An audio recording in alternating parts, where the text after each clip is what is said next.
Today വ്ളോഗിന്റെ പുതിയൊരു വീഡിയോസിലേക്ക് അവർക്കും സ്വാഗതം. ഞാൻ ഉന്നസ് വലിയാറ. ഞാനിപ്പോൾ വീട്ടിലാട്ടാ. വീട്ടിലൊന്ന് പുറത്തിറങ്ങിയപ്പോൾ ഇങ്ങനെ നല്ല മഴ പെയ്യണേ. മഴ മാത്രമല്ല, മഴയോടൊപ്പം കാറ്റും വീശുന്നുണ്ട്. കണ്ടില്ല, തെങ്ങൊക്കെ ഇളകുന്നത് കാണാൻ കഴിയുന്നുണ്ടാവും.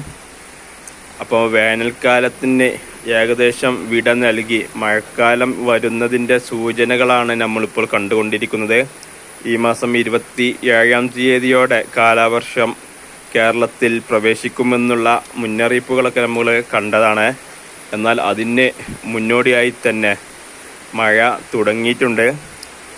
മഴക്കാലം സ്ഥിരീകരിക്കണമെങ്കിൽ ഇതുപോലെ കുറച്ച് മഴ പെയ്തതിന് ശേഷം മാത്രമേ മഴക്കാലമായി എന്ന് കൺഫേം ചെയ്യുള്ളൂ. അപ്പോൾ അതിൻ്റെ ഭാഗമായിട്ടൊക്കെയുള്ള മഴകളാണ് ഈ വരുന്നത്. മഴക്കാലം എത്തുന്നതിൻ്റെ മുമ്പേ ഓടിയവർ എന്ന് പറയില്ലേ, അതുപോലെ മുമ്പേ ഓടിയ മേഘങ്ങൾ കേരളത്തിൽ ഇങ്ങനെ മഴ പെയ്യാണ്.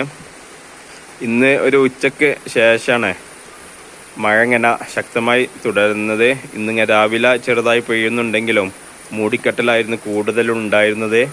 എന്നാലിപ്പോൾ ഇന്ന് ഉച്ചയ്ക്ക് ശേഷം അത്യാവശ്യം കാറ്റും മഴയും ഒരു മൂടിക്കെട്ടൽ കാലാവസ്ഥയുമായിട്ട് ഇങ്ങനെ തുടരാണ്. ഇതിപ്പോൾ ഞങ്ങളെ വീട്ടിലെ റംബുട്ടാനാട്ടാ.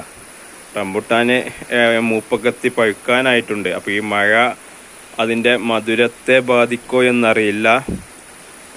പഴുത്ത് പാകമാവാനായിട്ടുള്ളൂ. ഒരു പഴുക്കാൻ പറഞ്ഞാൽ ഒരു മഞ്ഞ കളറിലാണ് ഇപ്പോൾ നിൽക്കുന്നത്. അത് ചുവപ്പ് നിറം ആയാലേ കറക്റ്റ് പഴുപ്പത്തുകയുള്ളൂ. എന്തായാലും മഴ ലഭിക്കട്ടെ, അത് പഴുക്കുക മധുരമില്ലാതിരിക്കുക എന്തെങ്കിലുമൊക്കെ ആവട്ടെ.